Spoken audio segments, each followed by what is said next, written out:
dikejutkan dengan kemunculan keluarga korban kecelakaan bernama Adnan yang melibatkan aktris Nadia Almira, dunia maya baru-baru ini. Kondisi Adnan yang ditabrak oleh Nadia Almira 12 tahun silam kini viral di media sosial. Adnan terbaring lemah di rumah sakit dengan kondisi kakinya lumpuh serta mengalami cedera parah bagian kepala. Bahkan ia beberapa kali mengalami koma dalam video yang beredar.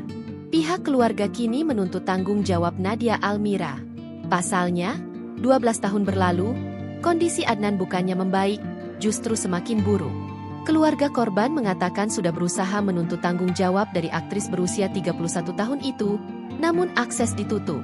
Kini, Nadia muncul dalam podcast Denny Sumargo menceritakan kronologi kecelakaan yang terjadi pada 2013. Aktris berusia 31 tahun itu membantah mobilnya melaju dengan kecepatan tinggi. Nadia berujar mobilnya melaju di kecepatan 40 km per jam. Enggak ngebut, standar kali ya. Jalanan kosong. Enggak, ngebut, bang. Enggak.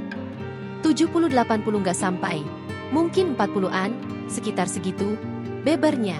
Itu bukan jalan raya besar, imbuhnya.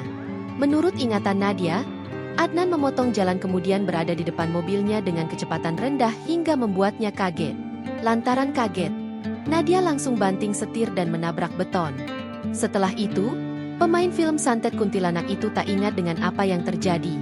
Nat banting setirlah, nabrak beton, habis itu Nat pingsan, gak ingat apa-apa lagi, ucapnya. Setelah kecelakaan tersebut, Nadia mengaku sudah berusaha bertanggung jawab dengan membayar biaya pengobatan Adnan. Setelah setiap hari mengeluarkan 10 juta rupiah untuk pengobatan Adnan, Nadia merasa kesulitan mencari uang lagi. Nadia lantas meminta bantuan pihak kepolisian untuk memberikan jalan tengah.